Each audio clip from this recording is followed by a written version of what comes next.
Welcome back to our course on measure theory and integration. In this lecture, we are going to continue our discussion on measurable functions.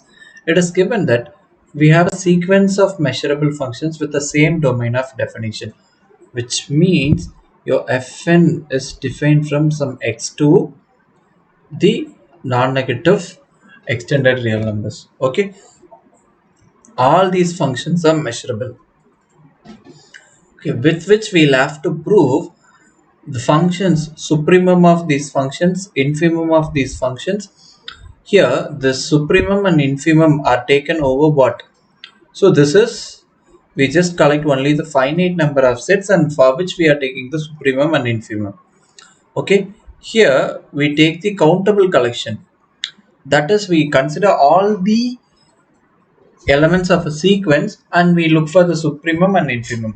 In other words, we are just taking the supremum and infimum of the sequence and examining whether that is measurable or not.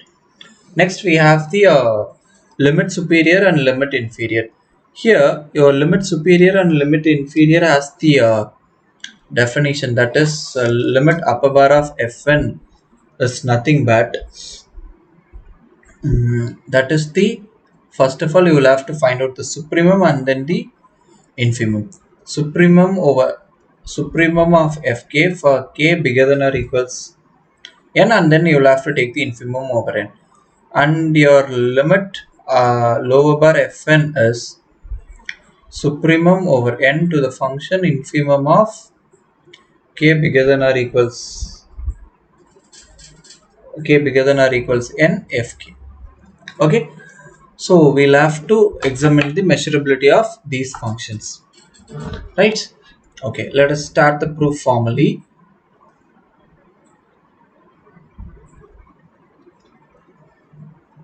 Given fn is a sequence of measurable functions.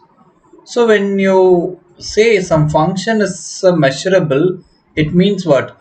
It will have to, the domain is a measurable set basically, and it has to satisfy either of the condition, that is the collection x such that fn bigger than alpha is, this set is measurable,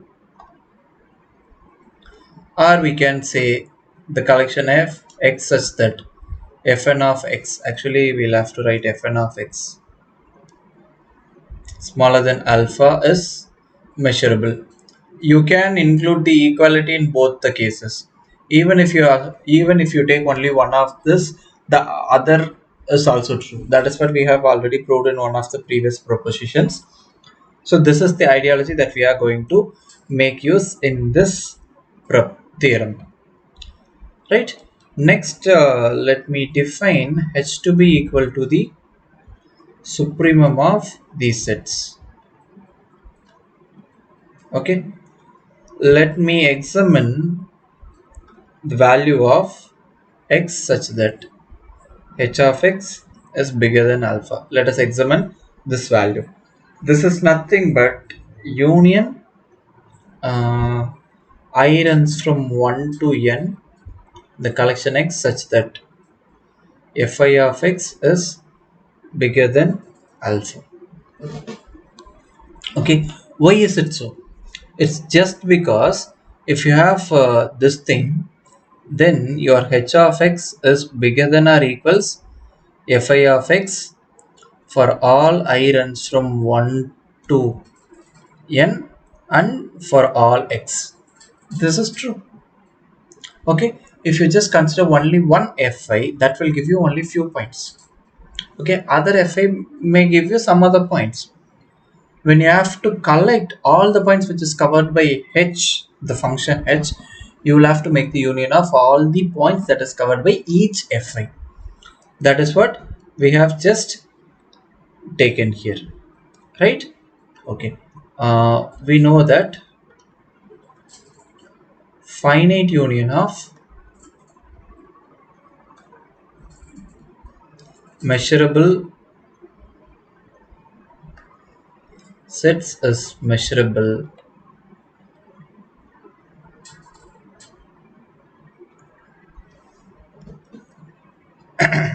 we have this union I runs from 1 to n, the collection x such that fi of x bigger than alpha is measurable. Okay, this tells you the collection x such that h of x bigger than alpha is measurable. When we say this set is measurable, this concludes h, that is the supremum of these functions f1, f2 till fn is measurable. Okay, next we will just make use of the similar argument to prove the next thing. So for which what I am going to do now is that let me just take okay, let me just give you the ideology. Let g denote the infimum of these functions. Then the collection x such that g of x smaller than alpha. This is union I runs from 1 to n, the collection x such that fi of x is smaller than alpha. Okay, you can do the by similar arguments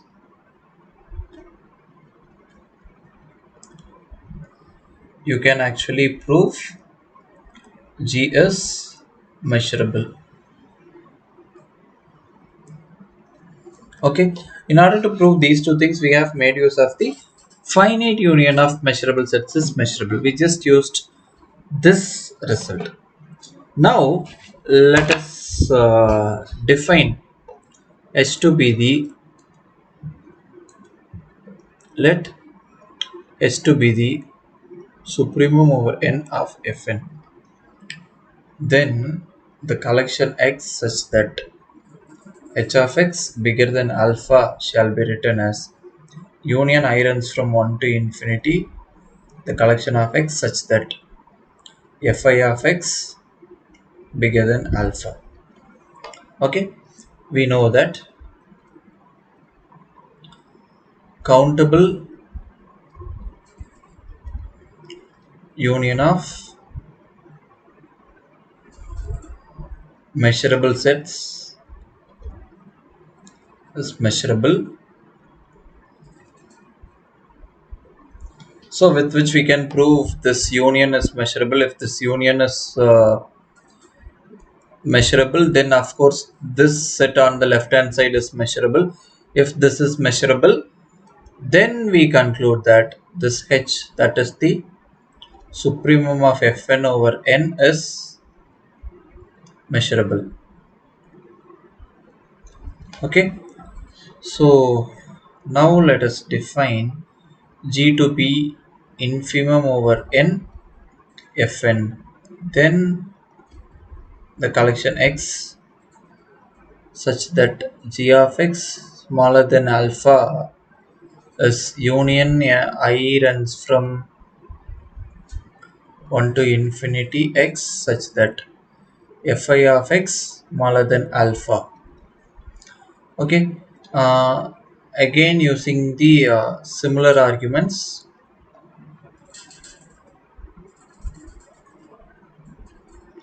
we can prove the function g, that is the infimum of fn over n, is measurable.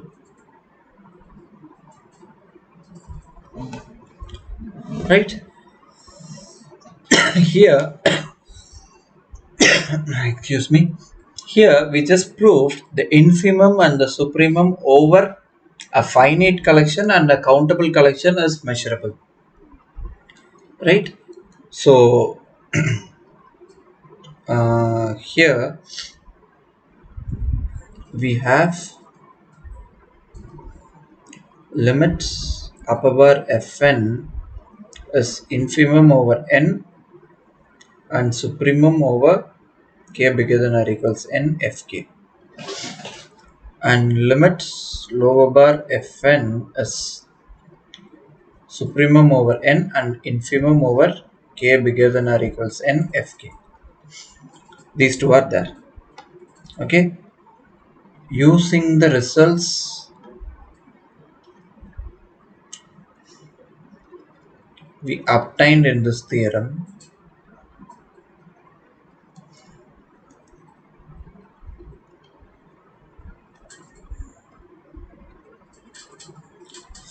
we can establish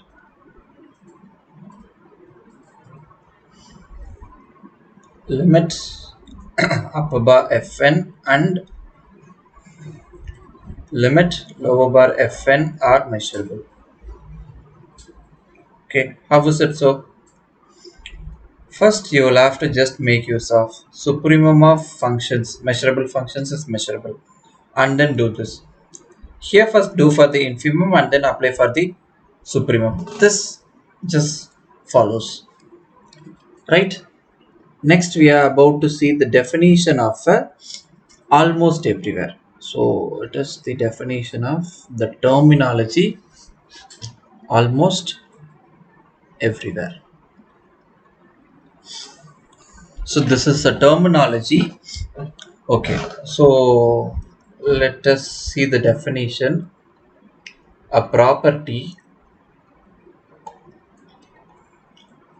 is said to hold almost everywhere. That is A dot E, abbreviated as A dot E, if the set of points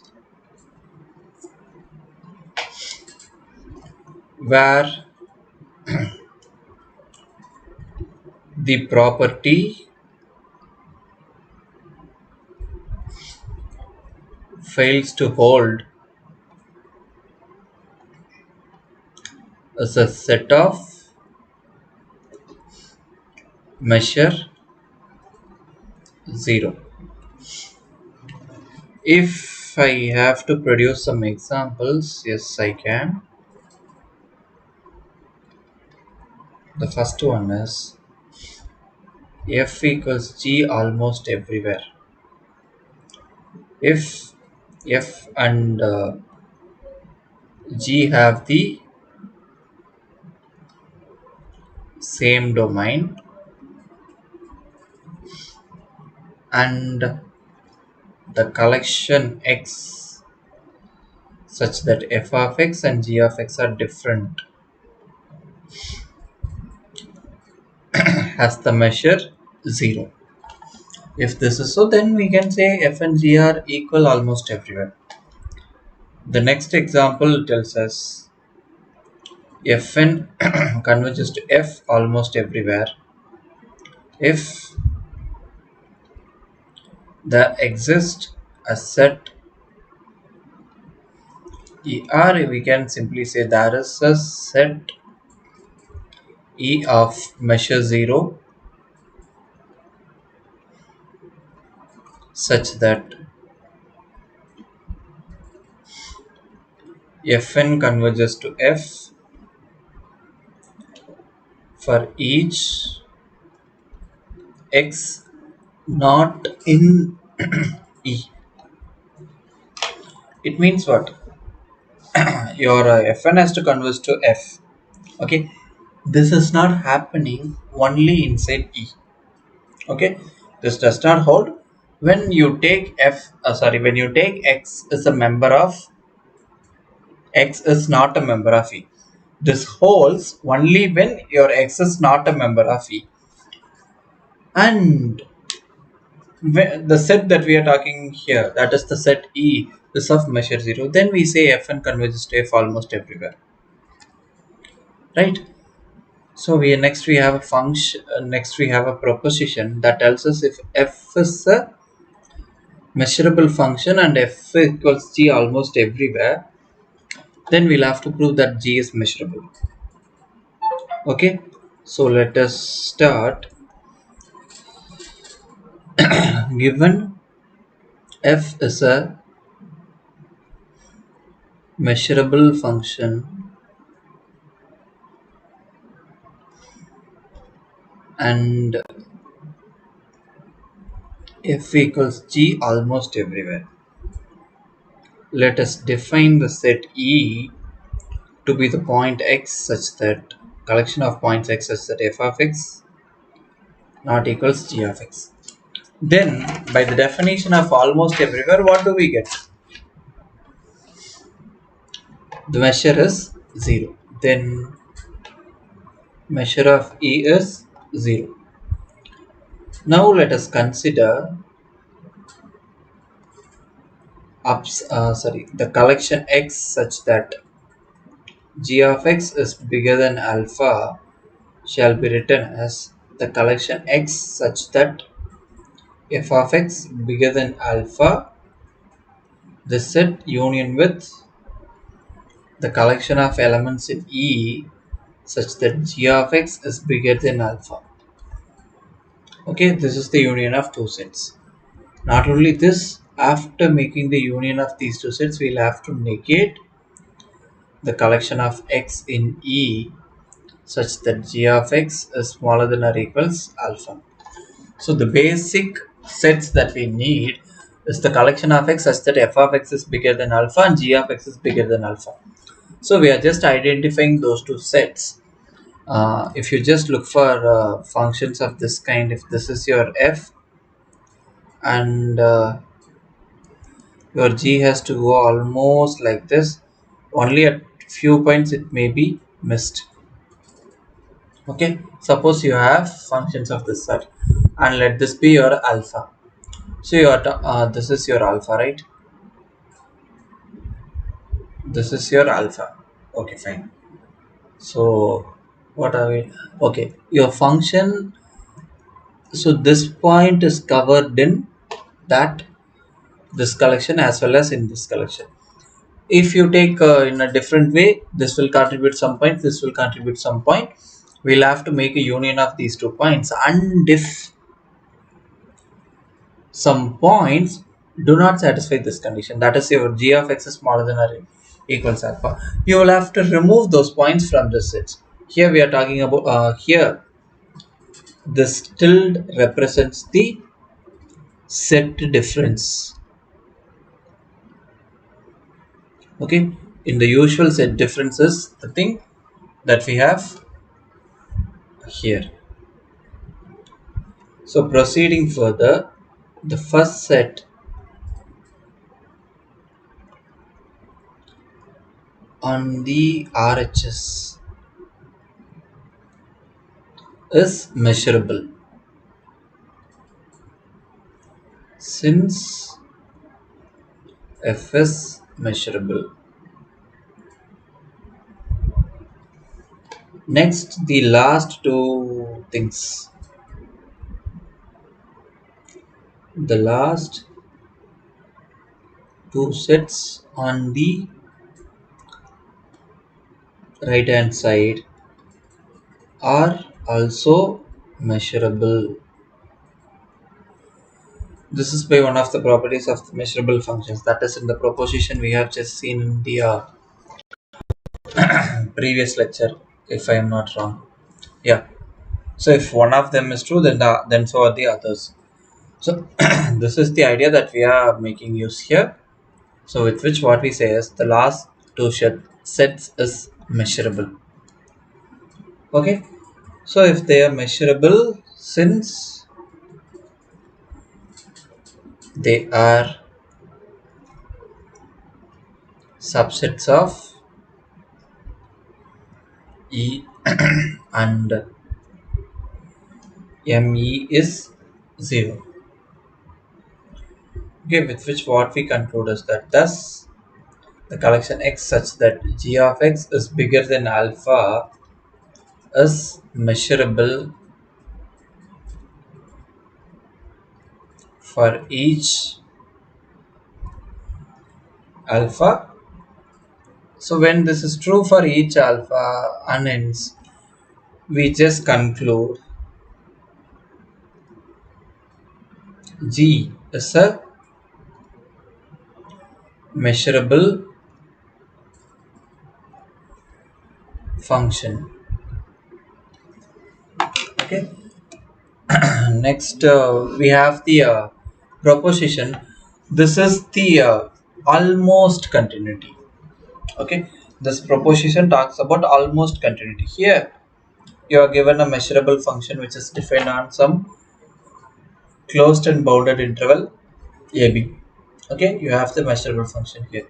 So, which is defined on an interval means what? Your f is defined from AB to 0 infinity. Okay, and your f will take only the values, okay, values that is plus or minus infinity on the set of measure 0. Okay, and if you are given some epsilon, then we are able to identify some step function such that absolute of f minus g is less than epsilon. And a similar way, we are able to identify some continuous function such that absolute of f minus h is also less than epsilon. Okay, we'll have to prove the existence of the step function g and the continuous function h such that this is happening except on a set of measure less than epsilon. Okay, note these words: a set of measure less than epsilon. So what is the measure of a set? So the measure of some set. Okay, this quantity has to be smaller than epsilon, right? So in which it is happening, right? Not only on the set concerning the measure concerning the function g, but also the function concerning h. Okay, in addition, if your function is bounded, then we can also choose, we can actually identify the functions g and h which are also bounded. So this is this concerns about the, I told you people, right?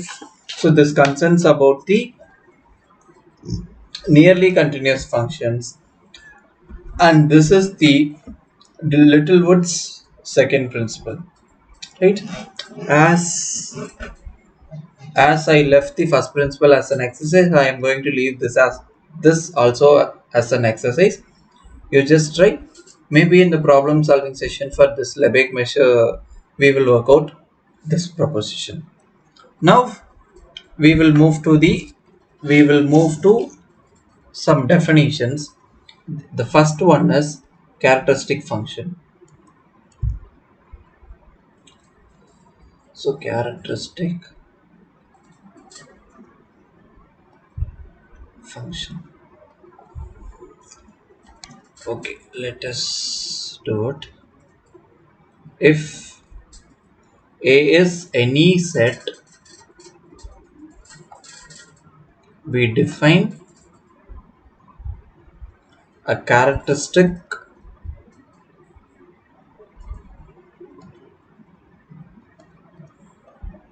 function psi A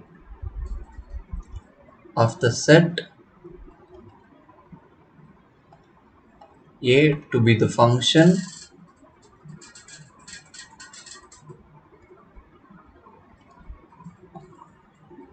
given by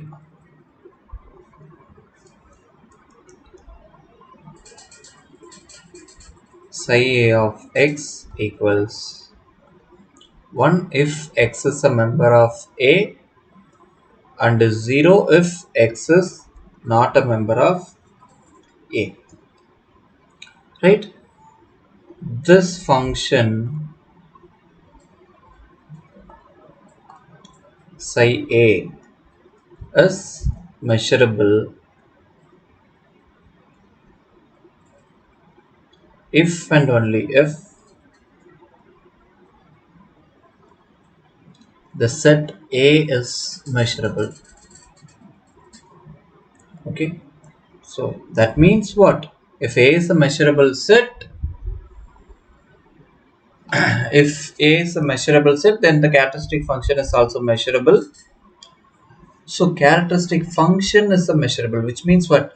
This is a function. Here we are talking about a measurable function. When we have to talk about a measurable function, there exists some set which is a measurable set correspondingly, right? Hope you get the idea. So thus the existence of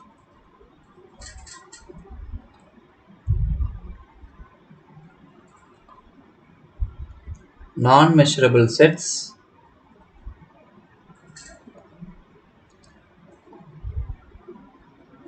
implies the existence of non-measurable functions.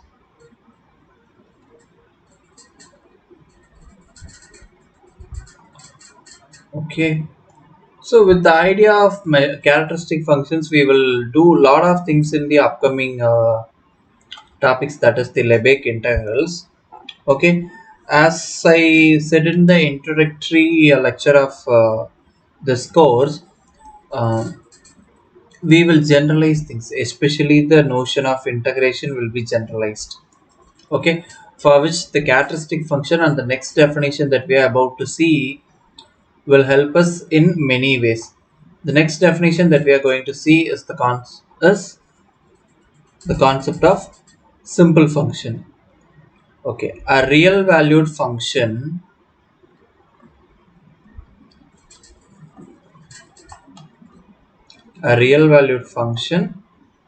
phi is called simple if it is measurable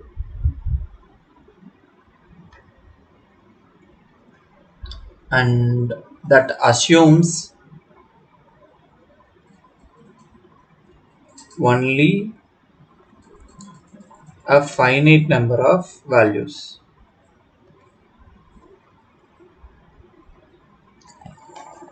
If we have to say some real valued function is simple, means that function has to be basically a measurable set and it takes only finite number of values, right? Next, if phi is simple, if that is, if we have a simple function and has the values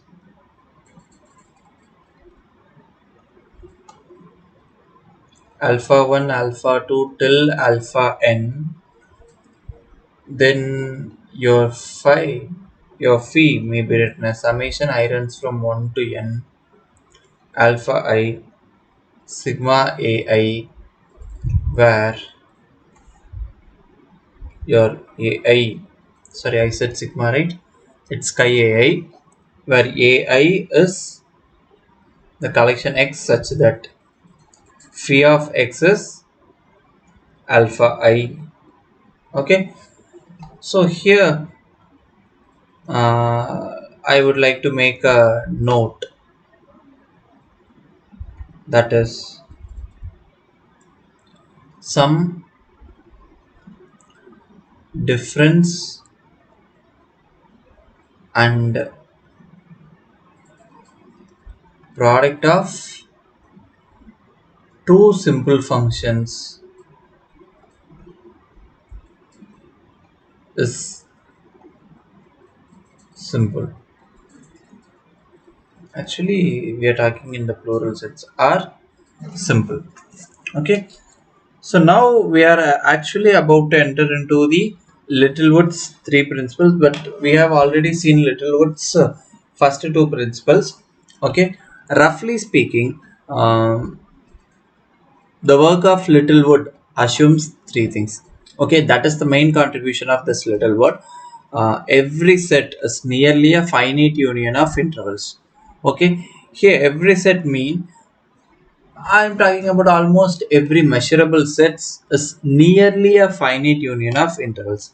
And the second principle tells us that every function, we can have the measurable functions as nearly continuous. That is what I just explained before these definitions. And the third one is every convergent sequence of measurable functions is nearly uniform convergence. So this is what we are that is the third Littlewood's principle, and this is the lemma, that proposition that we are about to see is the Littlewood's third principle. Okay, if you just look at the statement of this principle, it is given that E is given to be some measurable finite set. Okay, this is a measurable set with measure finite, which means your ME is smaller than infinity. Okay, and you have a sequence of measurable functions which is defined on E. Okay, here you have the collection of sequence of functions. All these functions in the sequence are measurable, right? Next we have a function f to which the sequence converges for all points in the set E.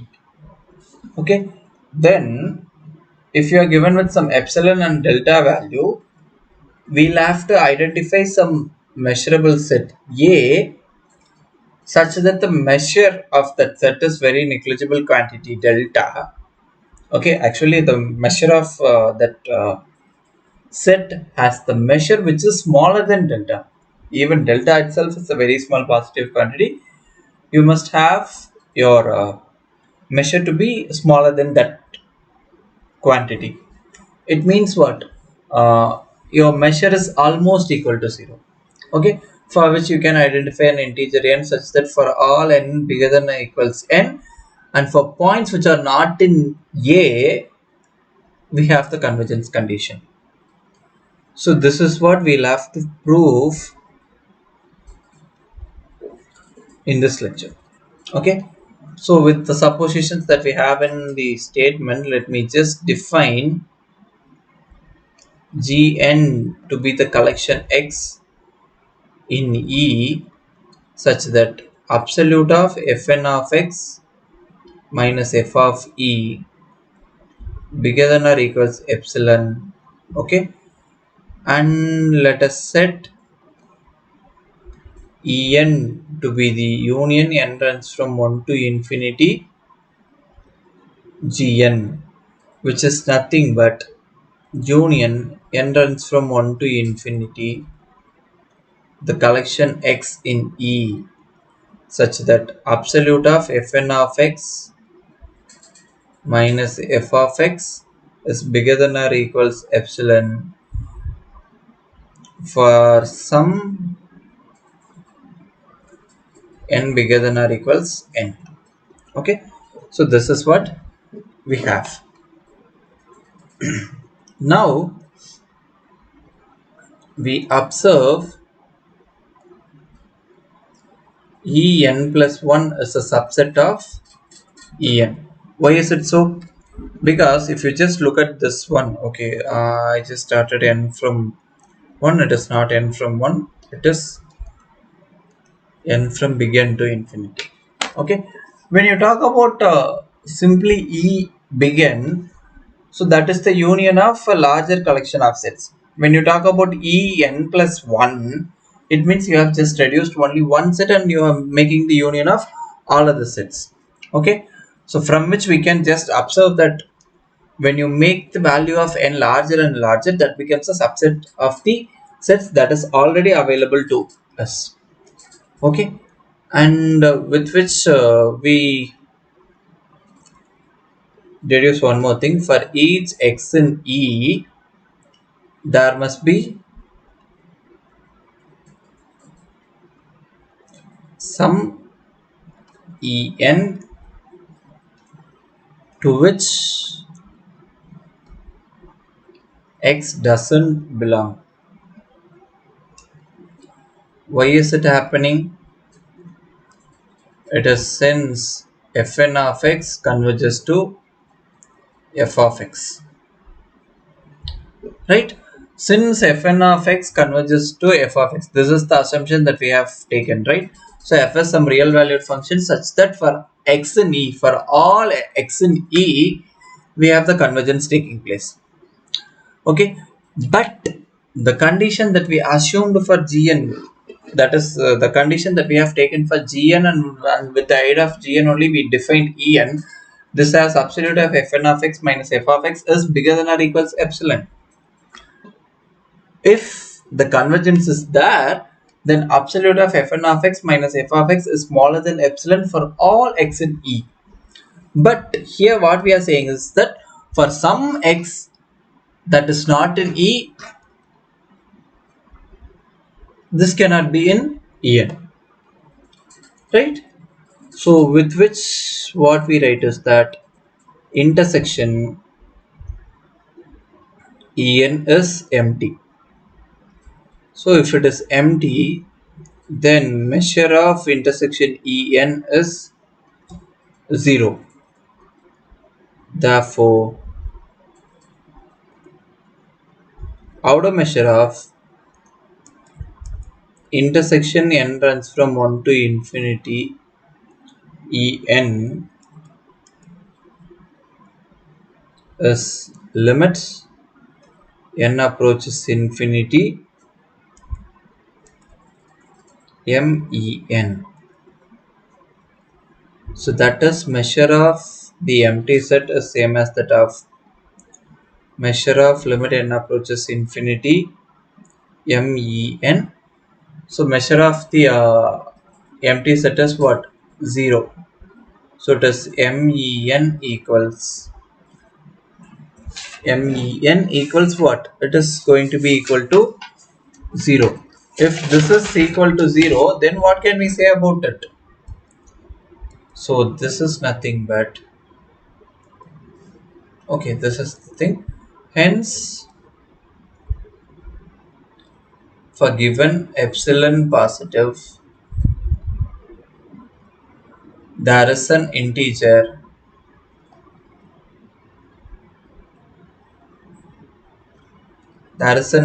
big N, so that Men is smaller than delta. Okay, this is happening to be true. That is the measure of the collection x in E such that absolute of fn of x minus f of x is bigger than or equals epsilon for some n bigger than or equals n.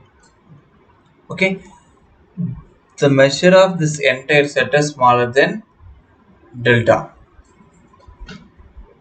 right? So next what do we do is that let us take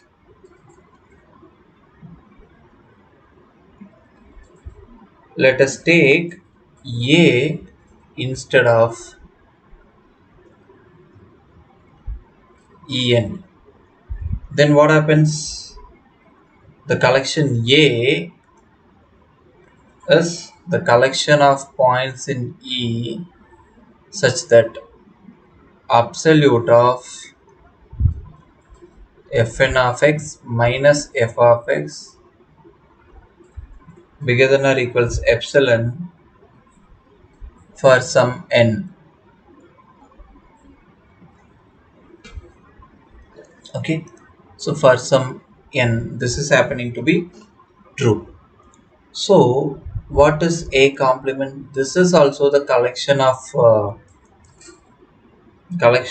points such that absolute of fn of x minus f of x is smaller than epsilon.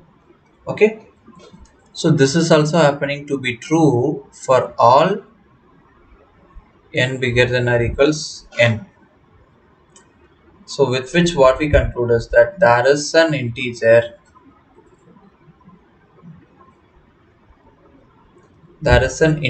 n such that for all x not in A and all n bigger than or equals n.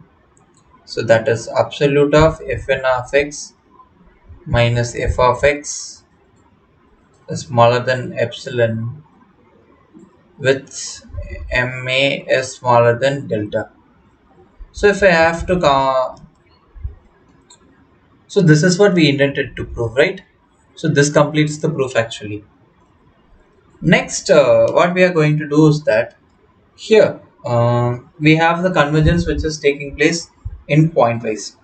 If there is some subset B, mm, if there is some subset B of E with measure of B equals 0, such that Fn converges to F pointwise on E minus B, then we can say Fn converges to F almost everywhere. So with which we can just redefine the statement of the theorem that we have already seen. There is nothing new in it. Okay, so here we just say that there is a set.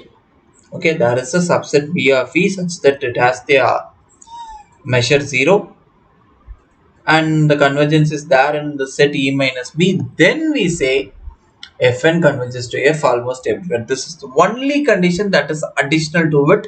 So with which we can redefine the statement of the proposition that we have seen. So that's it. Thank you.